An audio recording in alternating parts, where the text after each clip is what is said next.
Now we'll take a look at the British changes. General faction changes. Trialing change where Sappers and recovery Sappers have access to heat grenades.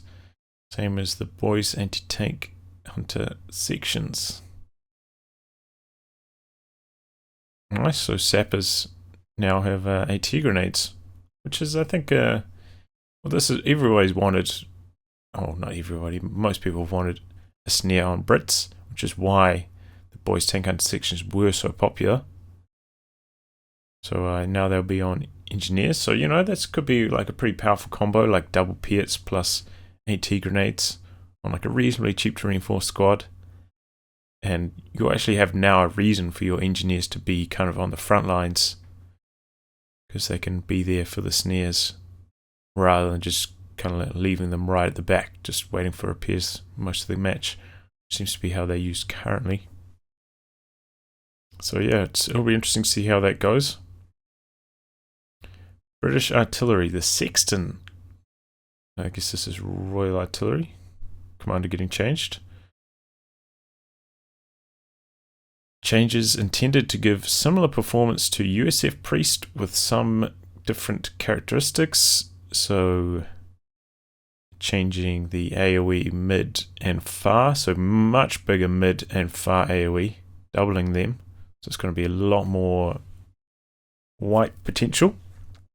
Oh man, and the AoE is getting increased too.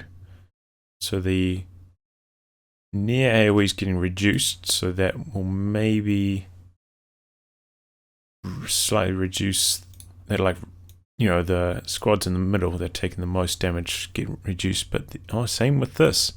And the mid-range is getting reduced as well, but the far is going way up. But then I suppose once you calculate this change combined with this change, the mid is probably still going up overall. So just a massive AoE improvement for the Sexton all round. Range is also being increased, which is nice because it used to be like pretty short range, honestly, especially compared to the Priest, as they're saying. So it looks like they're trying to bring it more in line with the Priest. Supercharge Victor Creeping Barrage no longer shares a cooldown with the main barrage. I guess that's its veteran ability. Which is, I don't know, I don't think anybody ever used it really, so maybe we'll actually see somebody try to use this. Standard barrage recharge from 90 to 110. So they're making it a lot better, but then they're increasing the cooldown, and I imagine this is to be more in line with the Priest cooldown as well. Which, you know, does get played in multiplayer matches. Probably a little bit less since you can no longer decrew them, but there's some other bonuses as well from using this commander with the Sexton, so maybe the Sexton will see a bit more play, and Brits have pretty limited indirect fire options between like the land mattress and now the Sexton and the mortar pit, so this commander will probably see some use in team games at least. So now we're going to test out the Sexton. Remember, it now has 20 more range, I believe, so what we're going to be firing at is this position over here, which we used to see quite commonly, you know, like a forward truck with a few squads healing beside it, and yeah, with the extra range, you can almost shoot all the way to, as you can see on the mini-map down here, you can almost shoot all the way to the base from your base, so a little bit extra range. And what we're going to do is put all these into the fog of war as well.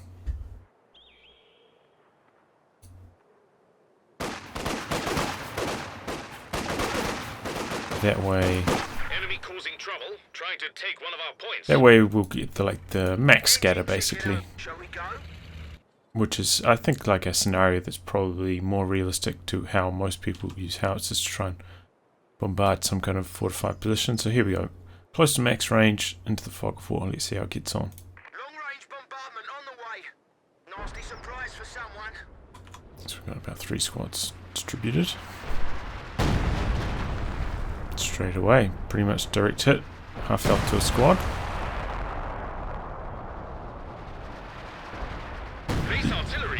Feels like these shells maybe land like with less delay between them, like compared to maybe ML20. Looks like the Sexton shells maybe come out a little bit quicker.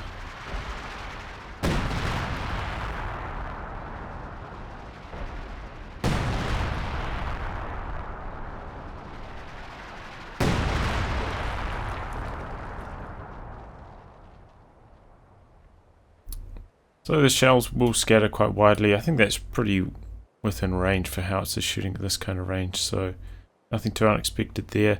That first hit on that squad was pretty decent.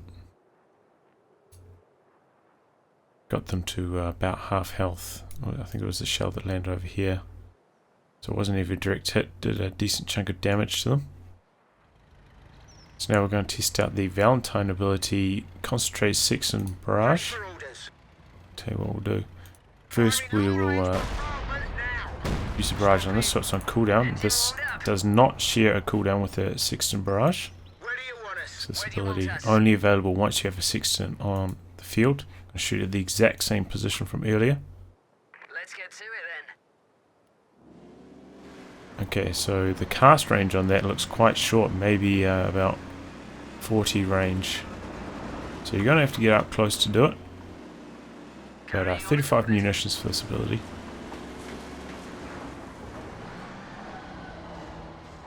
Don't need line of sight to cast it either, so that's nice. You can cast it right on the edge of your range without line of sight. These are supposed to be supercharged rounds as well. And they're getting off to a good start. So wipe that squad straight away. What's left of it?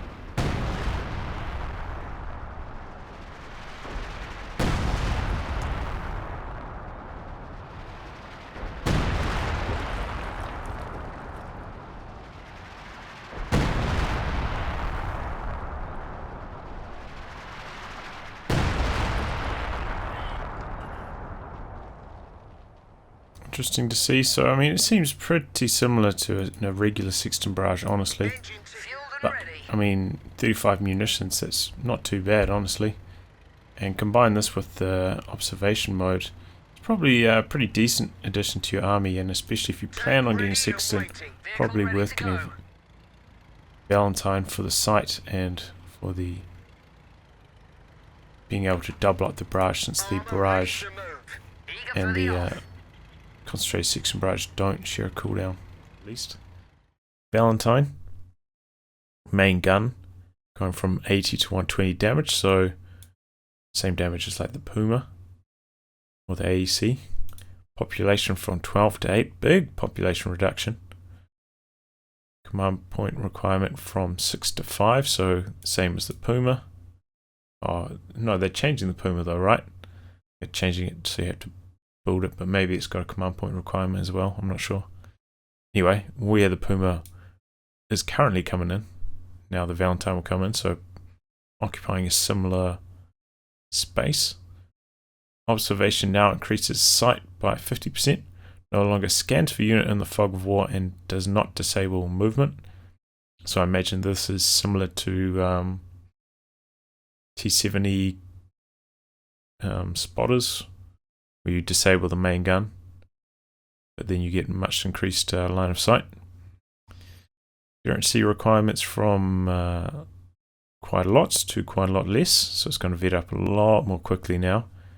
Concentrated Sexton Barrage price from 15 to 35, so clearly they think this is going to be quite strong in this combination, so they're increasing the price a little bit. Sexton Creeping Barrage no longer requires vet 1. So the Valentine overall doesn't mention if they are removing the crush from this or not, but I imagine they have. Valentine overall getting moved more to a similar role as the Puma. So we are looking at the Valentine now available at 5 command points, used to be at 6 or 7, so definitely a lot earlier, same command points as the Puma. So we'll call that bad boy in. So the Valentine now has a recon mode instead of the IR searching through fog, similar to the OKW IR half track. So we'll activate that now, see what changes in the sight. It gives you, to guess, maybe 20 more sight range. Decent chunk of sight. While you're in this mode, can't use the main gun, can't shoot. The ability is ready for use. The smoke screen test out, can smoke basically all the way out to the site Smoke barrage on the in way. the observation mode.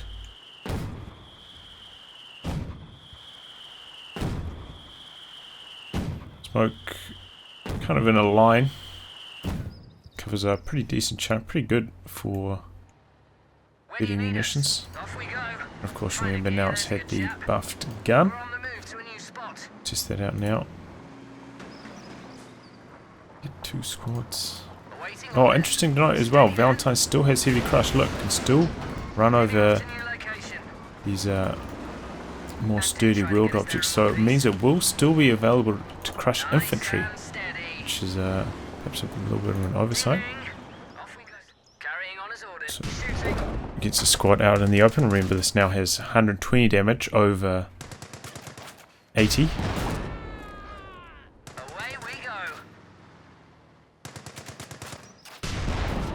Seems to be 1 shot, 1 kill. Every single model so far. Okay, that time it's missed. Doesn't have a super high rate of fire.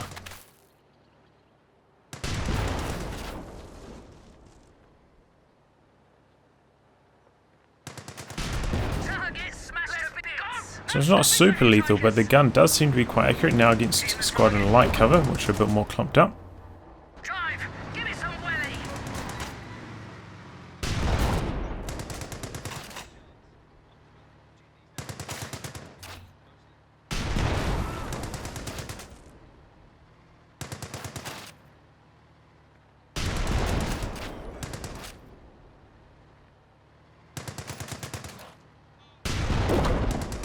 Okay, so its anti-infantry performance isn't amazing. Probably similar, maybe a little bit better on its main gun compared to the AEC, but its machine gun appears to be worse than the AEC's. In terms of range, Keep her now.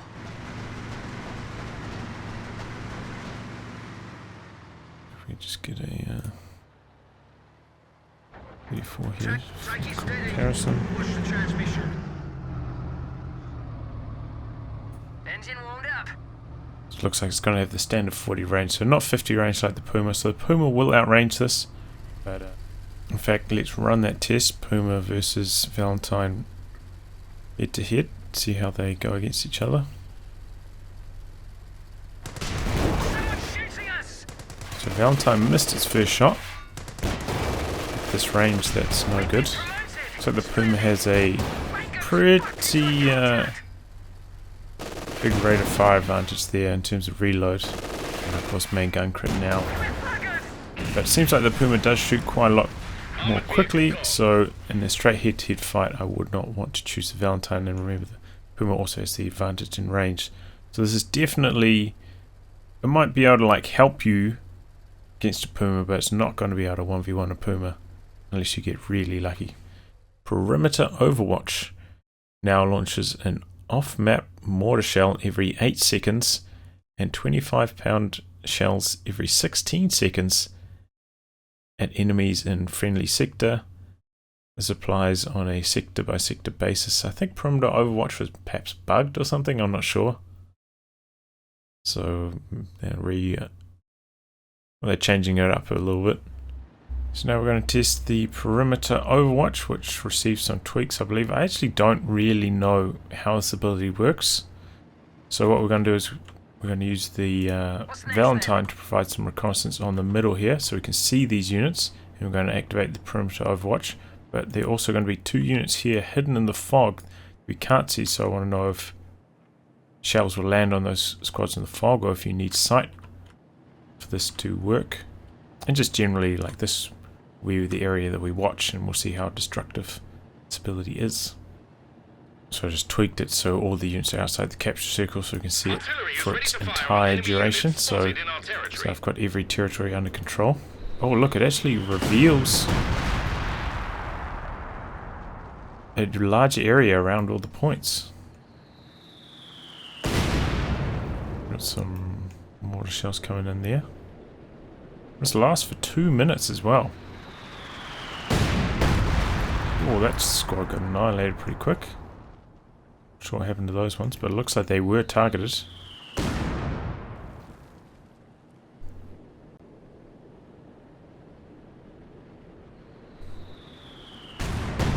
So quite a slow burn on this ability for sure. As you might expect for something to last 2 minutes, it can't be super destructive for the entire 2 minutes, otherwise it would be extremely overpowered.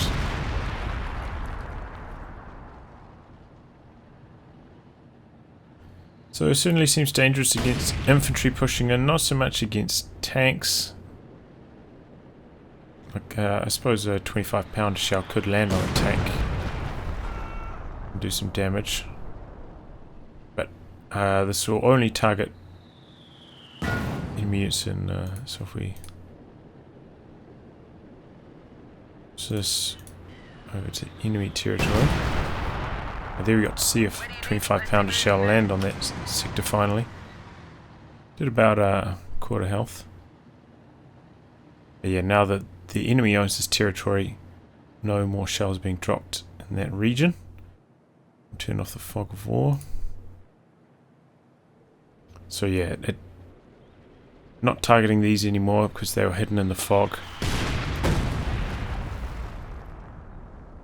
So you do need sight for it to work, but it does provide extra sight around the circles, as we can see there right as it deactivated. The sight you have around the capture flag is now decreased, but we'll increase that to basically the entire territory point and drop some artillery down over 2 minutes. So not incredible, but 2 minutes is a long time, and if you can stop them from capturing the territory or at least neutralizing it, it can do some damage. So decent in defense, I think, but not an amazing ability count. Tactical support. Air resupply operation cost from 150 munitions to 100 manpower, 75 munitions. So this is maybe more in line with what other supply drops have, like the US Forces one from recon support, or I think one Brit Commander as well maybe is costed more like this. Vickers HMG replaced by M1 mortar, same version used by the US Forces. So there you go, people. If you're wanting a mobile mortar in Brits, now you have a chance through the tactical supports air drop-in. So that should make it probably pretty appealing, this commando overall. A lot of people really want a mobile mortar, and understandably, because the mortar pit is a bit cumbersome to use quite often. So it's a nice change. I think this will become quite a popular option. Artillery cover now available at converted structures or forward or upgraded forward assembly, which I imagine we'll be hearing about more later. Cost from 250 to 180, so it's getting cost reduction. Swapped out of slot for Churchill Crocodile, so this is getting a Churchill Crocodile, and artillery cover is getting moved to the forward observation post. That's pretty powerful. He's slotting this commander was like kind of fringe use in like team games because artillery cover is so powerful. I suppose now you have to have the HQ planted to make use of the artillery cover, so it makes it a little bit harder to use. But yeah, the commander overall is getting the Crocodile, so that should be pretty appealing. And the main gun on the Crocodile is going up from 80 to 160 damage, so it's like a full tank, basically like a tank shell worth of damage now. So it should be able to like fight against Stugs and stuff, honestly, which was a pretty good counter to it. So that makes the Crocodile a lot more formidable. I'm not sure if this is changing the AoE profiles on it or not, but I imagine this will also be like twice as good against infantry now. So Crocodile getting a bit of a boost here, which is fair enough because I think it wasn't really getting used that much. And oh my god, can now fire smoke shells abilities similar to Comet and Cromwell Smoke Shot.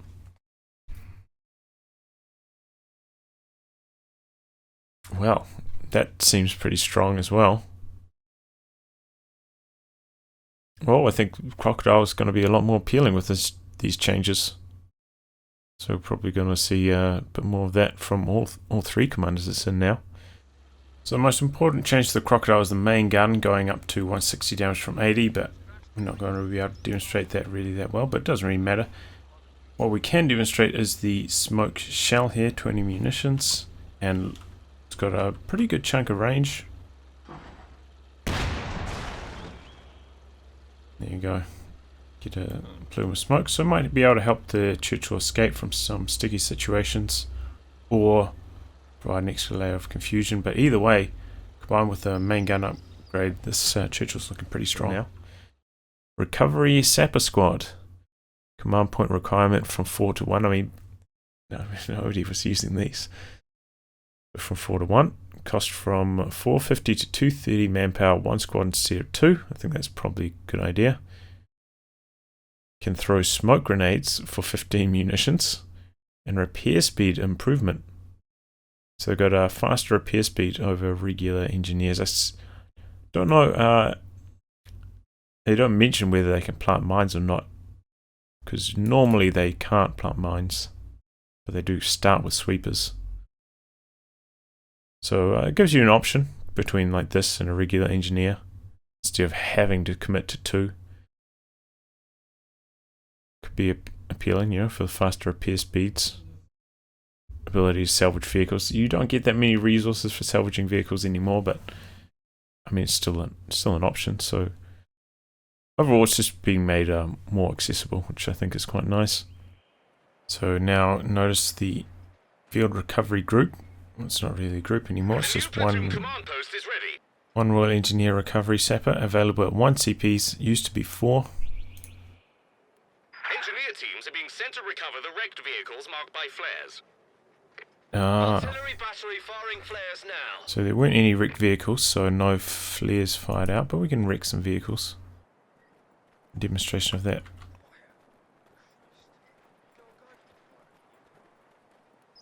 Oh, so yes, these engineers do have now access to build mines. That didn't used to be the case.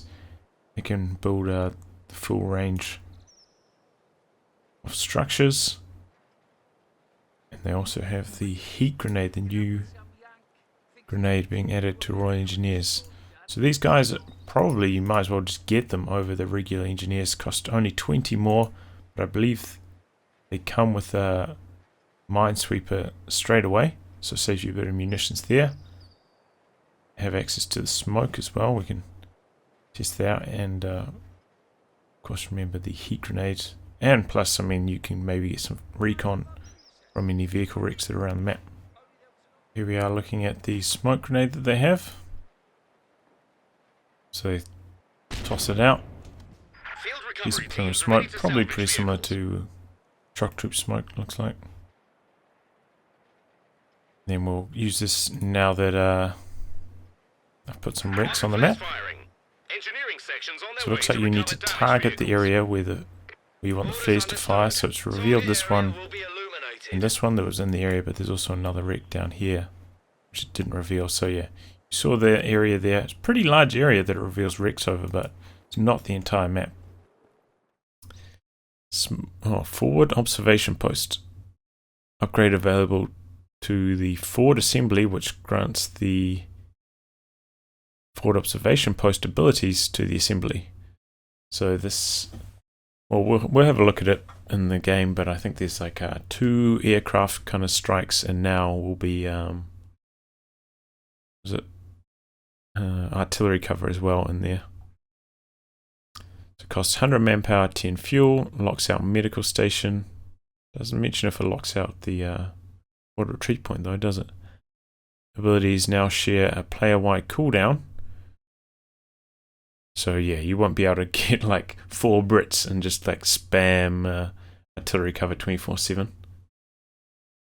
Will go on cooldown for all players if you do use artillery cover from a forward observation post, which I think is probably fair enough because the ability is pretty cancerous because it's not like other strikes that are similar where you can like shoot the planes down. Artillery cover, there's no real counter to it other than just getting the hell out of the region.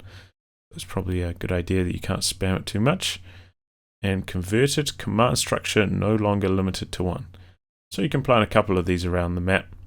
I believe you can do it both on the still on buildings, but also on the observation post. Well, I think it's make it more accessible, especially because in the late game, by the time you got around to I think it's 10 CPs for this, there are basically no buildings left. So I think this is a nice change, making it more accessible. So now we're having a look at forward observation post. If you want to put this on a building, you can still do it. And you have to have a unit inside to be able to use it. Can't use it on a unoccupied building. Has to have a unit inside it at the time if you want to chuck something inside it. And you can also upgrade this on your forward outposts. Don't require your final stage of tech to be able to get this upgrade like you do for forward retreat point. You can just upgrade it, no problems. And then it gives you access to the abilities. Artillery cover. We all know what that is. But we might not be so familiar with these four because basically nobody could ever use this. By the time 10 CPs rolled around, almost every building is destroyed on the map. And abilities have a range. We can see it there. This is for the artillery strike. See it? So not a bad range.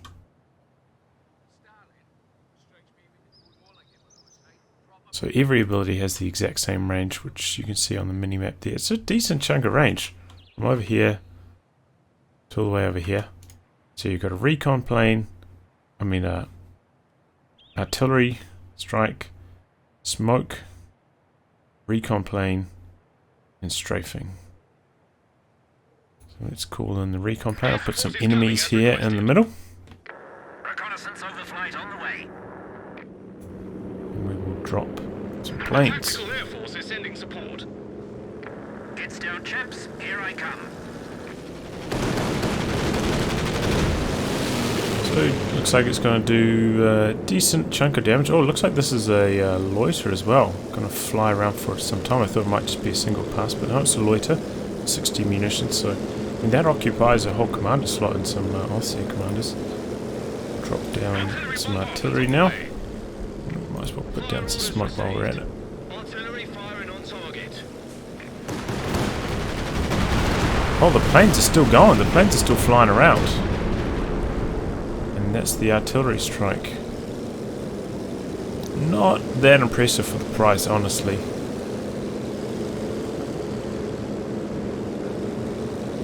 Artillery strike does seem to be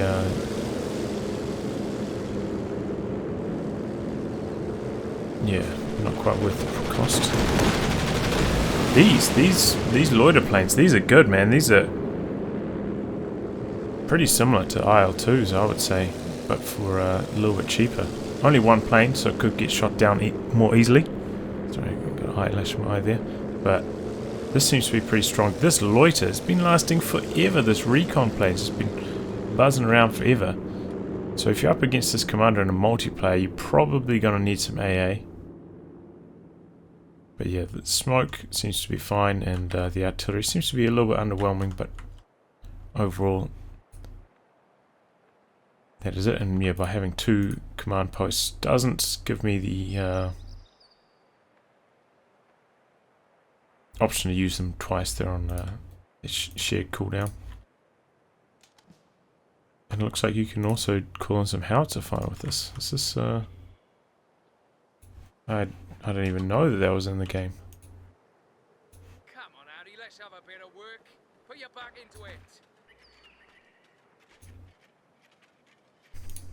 Work done. Okay, so it looks like any forward assembly can call in their artillery, but it doesn't get locked out. You do upgrade to the observation post, so I haven't really used one of these for a while. But can't also upgrade medics on this, or the forward retreat point. Oh, maybe you can. Actually, don't have Your forces have constructed a company command post. Oh, you can. So you can get the observation post and the forward retreat post. So that definitely gives a lot more utility to this forward observation post for not that much cost, honestly. Forward observation post looks pretty strong. Expect tactical support, fuel cost going down, the observation HQ, and ambient buildings that are converted can now reinforce nearby troops, so making it more like the Soviet one. Not sure when this unlocks, but that does make it more appealing, being able to reinforce from it.